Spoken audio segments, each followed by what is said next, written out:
안녕하세요. 상상빌더입니다. 본 녹음은 타입캐스트를 이용하였습니다.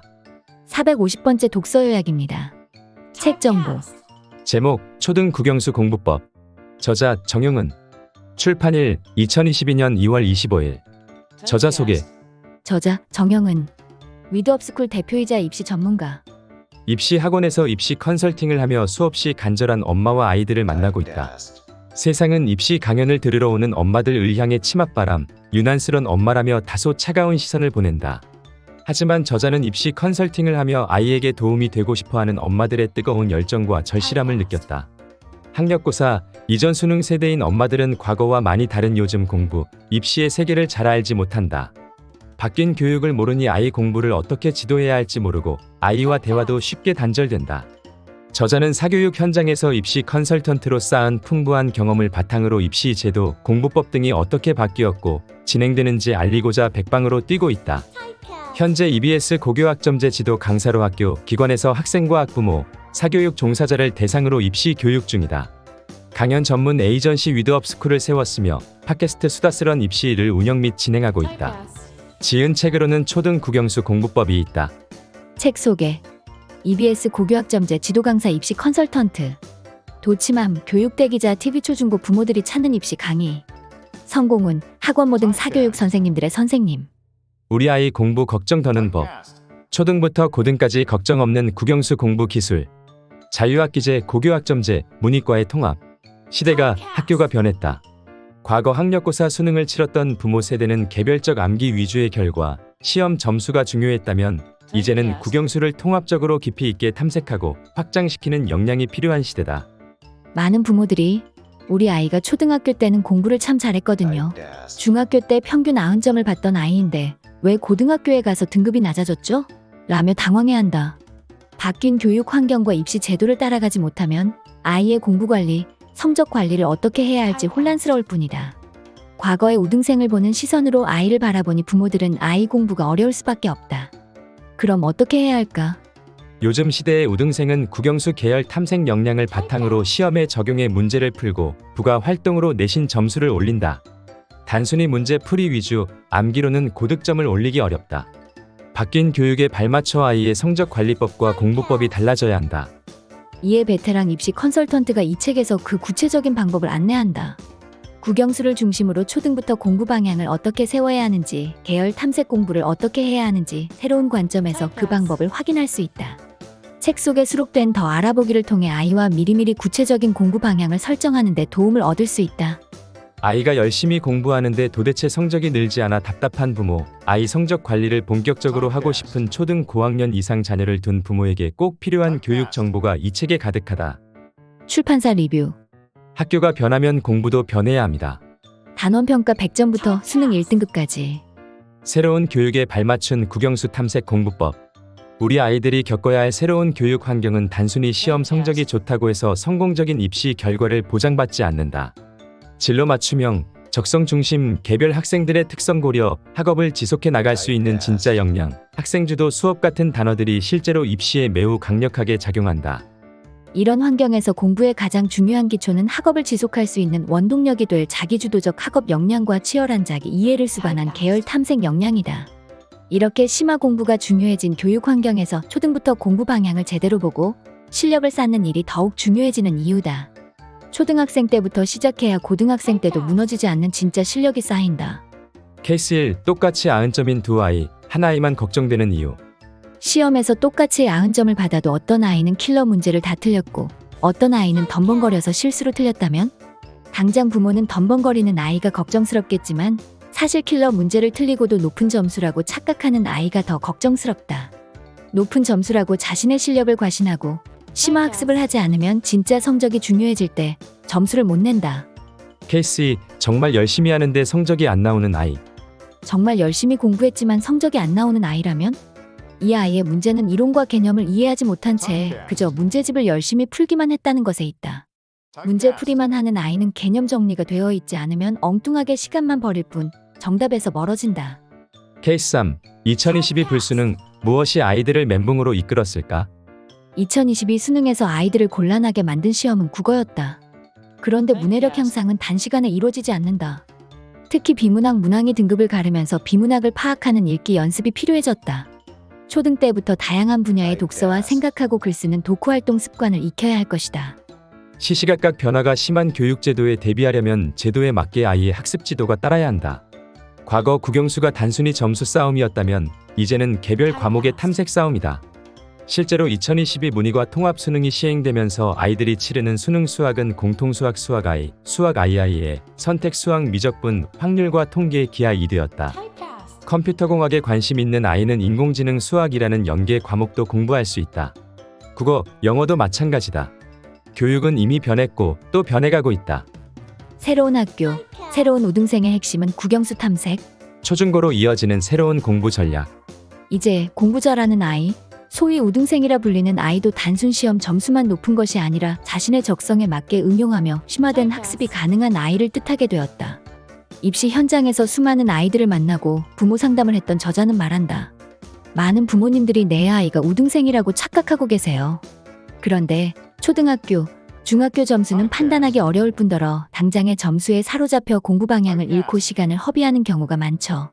그러면 정작 중요한 고등학교에 올라가서 성적이 떨어졌다고 생각하게 되는 거예요. 그러면 중요한 것은 무엇일까? 바뀐 교육의 본질을 이해하고 우리 아이 공부의 기준을 세우려면 초등부터 미리미리 국영수 위주로 탐색하는 역량이 필요합니다. 아이의 미래를 위해 치열하게 아이를 이해하고 아이에게 맞는 역량을 키워줄 부모라면 이 책에 담긴 공부법에 주목해보라. 새로운 교육 흐름에 적응이 안 되고 혼란스러웠던 엄마들에게 꼭 필요한 공부 이야기가 가득하다. 책에서 얻은 내용. 첫째, 전 과목 평균 점수로 실수와 실력을 구분할 수 없습니다. 둘째, 전 과목 평균 점수로 시험 난이도를 파악할 수 없습니다. 셋째, 전 과목 평균 점수로 주요 과목의 학습 상황을 유추할 수 없습니다. 저는 이 세 가지를 전 과목 평균의 함정이라고 말합니다.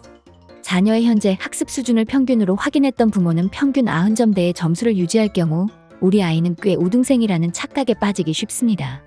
실제 아이에게는 무언가 문제가 생겼을 가능성이 높음에도 객관적으로 보이는 하지만 실제로는 그렇지 않은 평균 점수에 가려 문제를 교정할 골든 타임을 놓치고 말지요. 결국 꾸준함이 이긴다. 내 아이가 지금부터 열심히 해서 빠르게 누적 학습량을 채워가더라도 기존에 1등급을 받던 아이 역시 계속해서 학습량을 쌓아가고 있으니 격차는 좀처럼 좁혀지지는 않습니다. 그러니 답은 하나입니다. 바로 꾸준함. 그것밖에는 없습니다. 저희 아이가 사실 중학교 때까지는 공부를 뭐 크게 열심히 한 건 아니기는 해요. 그래서 이번 겨울방학 때는 윈터스쿨도 보낼 계획까지 잘 짜뒀거든요. 1등급은 힘들어도 그럼 2등급은 하지 않을까요? 사실 대다수의 아이들은 학년이 바뀌는 직전인 겨울방학 기간 때는 하나같이 새로운 마음으로 열심히 공부하려고 합니다. 그렇기 때문에 당장 겨울방학 때 윈터스쿨을 가는 것은 크게 도움이 되지 않을 수도 있습니다.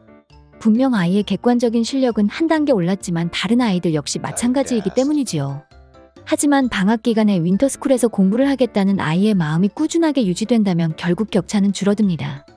남들은 겨울방학 2달 동안 열심히 했으니 보상심리로 3월부터 해이해질 때 관성처럼 학습을 지속하는 것. 이것이야말로 가장 빠른 승리법입니다.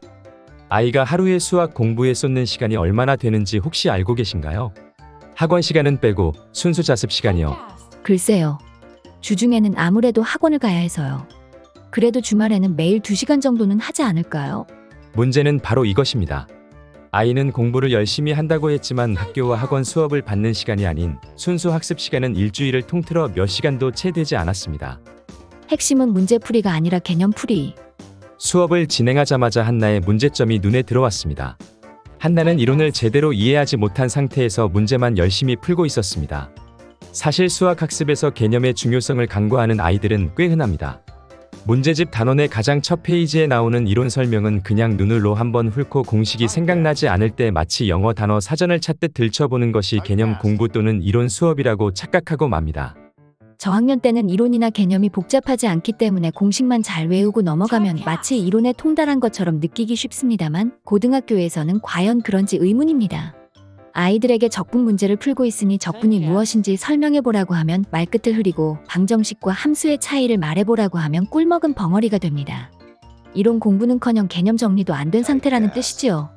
그러한 상태에서 문제를 풀려고 하니 문제가 뜻하는 바가 정확히 무엇인지도 모르겠고 문제의 문장 속 어떤 단어가 핵심인지 감도 못 잡지요.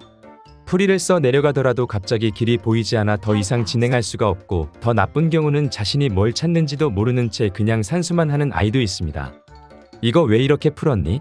라고 물으면 그냥요 라고 대답하는 아이들. 고등 수학은 산수가 아닌 논리라는 사실을 이해하지 못하고 어렸을 때 연산하던 것처럼 문제를 풀려고 하니 재미도 없고 실력도 나아질 기미가 보이질 않지요. 대형 인터넷 강의 업체의 일타 강사들이 강의를 어떻게 구성해 놓았는지 한번 둘러보세요. 둘러보면 가장 핵심 메인 강좌는 문제 풀이가 아닌 이론 학습임을 알 수 있을 것입니다. 그만큼 수학은 이론에서 시작해서 이론으로 끝난다고 해도 과언이 아닙니다. 말로 없는 타자처럼 역전하려면 첫째는 열심히 공부해도 방법이 잘못되었다면 변화를 기대하기 어렵다는 것. 둘째는 방향을 뒤늦게 잡아도 열심히 해온 습관은 결코 배신하지 않는다는 것. 꼼수를 부리지 않고 매 순간을 치열하게 보낸 아이가 충분한 학습량이 쌓일 기간이 지났음에도 변화가 없다면 바로 그때가 부모가 주저없이 개입해야 할 때입니다. 열심히 공부하는 아이일수록 방법이 잘못되었을 수도 있다는 사실을 의심하지 못합니다. 노력을 덜해서 그렇다고 자책하면서 잠을 극단적으로 줄이는 등 스스로를 한계까지 몰아붙이는 경우도 많습니다.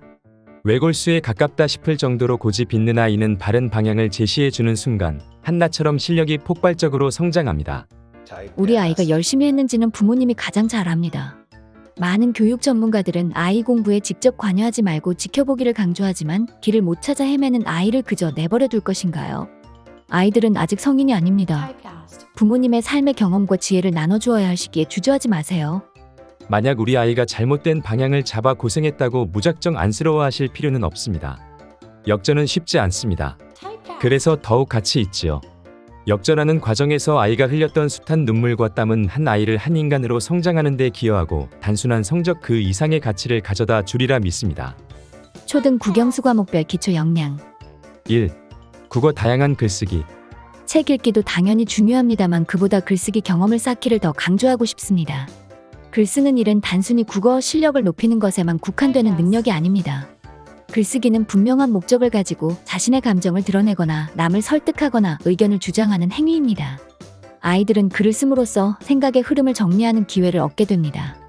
사고를 정립한다는 뜻은 배움을 소화한다는 것이고, 이는 문제집 풀기로는 결코 기를 수 없는 부분입니다. 동시에 입시에 있어 현실적인 도움을 줍니다. 요즘 초등학교부터 고등학교에 걸쳐 시행되는 학생 중심 수업의 결과물은 대다수가 글을 쓰면서 완성됩니다. 더불어 글쓰기는 뇌에 자극을 줍니다. 특히 수학, 물리학적 사고와 언어 및 기억 능력을 관장하는 두정엽과 측두엽이 활발하게 발달하는 7세부터 12세에 습관화하면 좋습니다. 2. 영어 문장 구성 이해. 요즘은 문법 공부는 구시대적이라거나 문법은 어려워서 영어를 더 싫어하게 만드는 것이라고 생각해서 초등학생들에게 문법 교육을 점차 줄이는 것이 현실이지요. 하지만 영어는 모국어가 아닙니다. 특히 아이들은 우리말과 다른 영어의 낯선 구조를 어려워합니다. 모국어가 아닌 영어의 구조는 당연히 익혀야지요. 영어를 싫어하는 아이에게 이유를 물으면 단어가 들리기는 하는데 무슨 말인지 모르겠어요 라고 대답하는 경우가 많습니다. 구조를 모르니 무슨 내용인지 파악을 못하지요. 초등학교 고학년이라면 적어도 문장의 구성을 배울 필요가 있습니다. 아이의 영어 점수에 관심이 있다면 문법을 무조건 기피하겠다는 생각은 넣어 두셔도 좋습니다. 3. 수학 조건과 구하고자 하는 값 찾기. 초등학교 수준의 수학은 심화 문제가 아닌 이상 문제에 주어진 숫자를 이리저리 조합하면 답이 나오는 경우가 많습니다. 그러다 보니 많은 아이들 이 문제를 풀 때 무작정 모두 뺐다가 틀리면 다시 모두 더했다가 식으로 문제에 접근합니다. 이 버릇은 중학교, 고등학교로 계속해서 이어지기 쉽습니다. 아이에게 어떻게 풀었니? 라고 물으면 그냥 풀었어요 라는 대답이 나오거나 제대로 된 풀이 과정 없이 숫자 몇 개가 종이 위에 중구난방으로 펼쳐져 있다면 빨간 불이 켜진 상태입니다. 고학년이 될수록 수학 문제를 풀 수 있는지 아닌지를 구분하는 핵심은 문제에서 주어진 조건과 구하고자 하는 값이 무엇인지 정확하게 구분하는 능력입니다.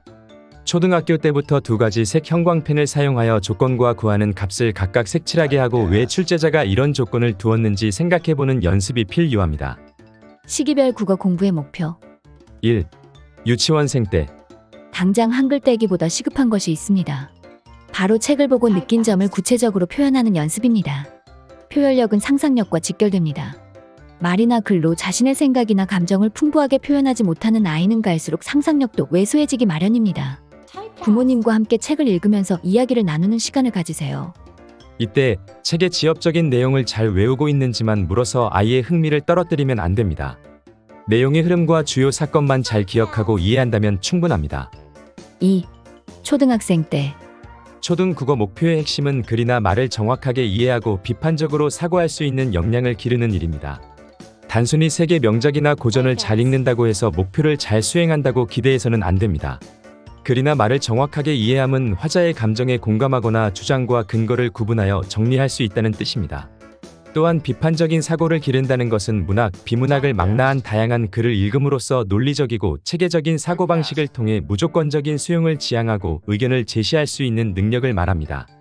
만약 이 과정에서 필요하다면 어휘력이나 독해력을 키우기 위해 교재 및 교구의 도움을 받아도 좋습니다. 다만 학교 단원평가 등의 시험을 위해 많은 문제집을 반복해서 풀게 함으로써 암기가 주가 되는 읽기 습관이 들지 않도록 주의해 주세요. 3. 중학생 때 점점 어휘 수준이 높아지고 지문의 길이도 초등학교 때와는 비교되지 않게 길어집니다. 다만 중학교 시험의 특성상 외부 지문이 등장하는 경우는 많지 않기 때문에 교과서에 등장하는 문학, 비문학 작품을 중심으로 계속해서 깊이 있는 독해를 연습해야 합니다. 국어는 고등학교에서 본질적인 실력 상승을 크게 기대할 수 없는 과목이기 때문에 당장 눈앞의 중학교 시험 점수보다 독해 역량을 기를 수 있는 마지막 기회라는 위기감을 가지고 장기적인 안목으로 학업을 지속해야 합니다. 4. 고등학생 때 교과서 작품만 외워도 고득점을 기대할 수 있었던 중학교 때까지는 벼락치기로도 성적 유지가 가능했습니다. 그러나 고등학교에서는 기초 국어 역량에 따라 상위권과 중위권의 차이가 어마어마하게 커집니다. 학교 교과서나 부교재에도 없었던 지문들이 시험에 등장하기 때문에 독해, 이해, 분석력이라는 기초 역량을 기르지 못한 아이들이 상위권 아이를 따라잡기란 불가능에 가깝습니다. 미취학 아동일 때부터 전문가들이 독서의 중요성과 사고의 중요성을 그렇게 강조하는 이유가 바로 이 시기를 위한 것입니다. 시기별 영어 공부의 목표 1. 유치원생 때 당장 알파벳을 읽지 못해도 괜찮고 영어로 자유롭게 말하지 못해도 괜찮습니다. 문자에 관심을 가지는 시기는 아이들마다 다르고 바른 영어 사용 환경을 만들어준다면 입은 언젠가 열리기 마련이니까요. 따라서 이 시기에는 영어를 학습으로 받아들여 부정적 경험을 하지 않도록 신경 쓰는 것이 1순위입니다. 간혹 하루에 몇 시간 이상은 영어에 노출되어야 유창한 언어 구사가 가능하다는 말에 엄마와 아이가 모두 스트레스를 받는 경우가 있습니다. 꼭 영어를 모국어처럼 사용해야만 성공한 것이 아닙니다. 모국어처럼 말하지는 못해도 의사소통에 불편함이 없는 아이로 키우면 됩니다. 아이를 위해 시작한 영어 공부인데 아이의 감정이 뒷전이 되어서는 안 됩니다. 2. 초등학생 때 언어로서의 영어도 좋지만 학습으로서의 영어도 중요해지는 시기가 다가왔습니다. 이제는 단어의 스펠링도 정확하게 알아야 하고 필요하다면 단어를 외울 필요도, 문법 정리를 할 필요도 있습니다. 어려서부터 꾸준하게 원서를 읽었던 아이는 수능, 모의고사 1등급을 초등학교 때도 받을 수 있다고 이야기하는 부모들도 있지만 꼭 그렇지는 않습니다. 초등학생 때 그 수준의 원서 읽기를 했다면 수능에서 필요한 어휘에 아직 도달하지 못했거나 시간 부족을 경험할 수도 있기 때문입니다. 따라서 초등학교 졸업 전까지 모의고사 1등급을 받겠어라는 목표를 세우기보다는 시험 영어도 맛을 봐야겠다는 계획을 세우는 것이 올바른 방향입니다. 3. 중학생 때 여전히 많은 중학교 영어 시험은 교과서를 통째로 외워야 100점이 나오는 형태의 시험으로 변질되는 상황입니다. 그렇기 때문에 학교 시험 대비를 위해 교과학원에 처음 보낸 부모들은 당황스러운 학습법 본문을 모두 외우게 하는 등 애기함을 합니다. 다만 설마 고등학교에 가도 이런 공부를 해야 하나요? 라는 물음에는 아니요 라고 과감히 답해드립니다. 중학교에서는 교과서 외에서 시험 문제를 내면 항의가 많아 어쩔 수 없는 이런 형태의 시험을 유지하는 곳이 많지만 고등학교에서는 외부 지문을 가져와 실질적인 언어 능력을 확인하는 형태로 다시 돌아오니 너무 걱정하지 않아도 괜찮습니다. 4. 고등학생 때 그동안 꾸준하게 갈고 닦아온 영어 능력이 빛을 발할 때입니다. 내신 시험 등에서는 시험 영어 선생님이 강조한 문법적 측면이나 부교재에서 등장한 고급 어휘 등을 누가 더 열심히 꼼꼼하게 준비했느냐 역시 중요합니다. 다른 과목에 비해 유독 내신에서 학교마다 차이가 많습니다. 앞서 설명했듯 개설되는 과목도 교과서도 부교재도 프린트 추가 자료도 모두 다르기 때문에 만약 학원의 도움을 받는다면 자녀가 다니는 학교 인원으로 구성된 반이 있는지 확인하는 편이 좋습니다. 시기별 수학 공부의 목표 1. 유치원생 때 반드시 숫자를 가르치겠다거나 덧셈과 뺄셈을 초등 입학 전에 떼겠다는 목표는 추천하지 않습니다. 수학의 기본적인 개념을 생활 속에서 알려주는 것이면 충분합니다. 길고 짧음, 높고 낮음, 많고 적음, 넓고 좁음 등의 개념을 배워서 길이, 높이, 수량, 넓이 등을 알고 있다면 유치원생에게 주어진 일은 끝이 납니다. 이때 아이가 흥미를 가진다면 교구 활용도 좋은 선택이나 반드시 교구를 구입할 필요는 없습니다. 생활 속에서 개념을 익혀주시면 됩니다. 2. 초등학생 때 연산은 중요합니다. 하지만 연산을 빠르게 하기 위해 수십 장씩 반복해서 문제를 풀게 하는 방식은 아이를 수학과 멀어지게 하는 원인이 될 수 있습니다. 연산보다 중요한 것은 문제 해결력을 기르는 것이고, 이를 기르기 위해서는 해설을 쓰는 연습이 필요합니다. 풀이 과정이 간단하다고 숫자 몇 개 대충 적고 답을 내는 아이는 고등학교 입학 이후에도 문제 뜻을 이해할 생각도 하지 않은 채 문제에 나온 숫자를 모두 더하거나 곱하는 아이로 성장하는 불상사가 일어날 수도 있습니다. 3. 중학생 때 아이가 심화학습에 도전해야 할 시기가 찾아왔습니다. 초등부까지는 아직 아이가 배운 수학 개념 자체가 많지 않기 때문에 심화 문제라고 하더라도 계산이 복잡하거나 IQ 테스트 형식으로 변질된 문제들이 많아 굳이 최상위 문제까지 반드시 풀릴 필요는 없습니다. 중학교 입학 이후에는 입시를 대비하여 미리 심화 난도 문제에 접근하는 연습과 풀이를 고민하는 습관을 기르도록 준비해야만 합니다. 선행은 그러고도 시간이 남으면 하는 것이지 결코 필수가 아닙니다. 4. 고등학생 때 문과 계열 학과로 진로를 정할 것인지 아니면 이과 계열 학과에 진학할 것인지를 결정해야 합니다. 그래야만 과목 선택이 가능합니다. 만약 아이가 이과 계열 학과로 진학할 경우에는 수능에서 하와 미적분 중 선택이 가능하기 때문에 둘 중 어떤 과목이 아이와 더 잘 맞는지도 확인해야 합니다. 공간 감각이 좋은 아이들은 기하를 더 좋아하는 편이지만 학교에 따라서는 개설이 되지 않는 경우도 있기 때문에 주의해 주세요. 방해물이 많은 다이어트와 공부 아이들이 공부하는 것도 다이어트 과정과 매우 흡사합니다. 공부를 제대로 해보겠다고 결심하지만 세상에 재미있는 놀거리는 끊임없고 스스로 책상 앞에 앉아서 문제집을 펴기까지 넘어야 할 산이 너무도 많지요. 처음에는 공부 계획도 짜고 문제집도 바꾸면서 의욕에 찬 상태로 나름대로 열심히 합니다.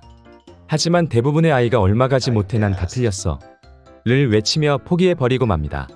다이어트를 하는 사람이 자신도 모르게 과식을 하고는 그래 내가 무슨 살을 뺀다고 다이어트는 때려치우자 하고 치킨을 시켜 먹는 상황과 똑같은 마음입니다. 게다가 공부는 다이어트보다 더 어렵습니다.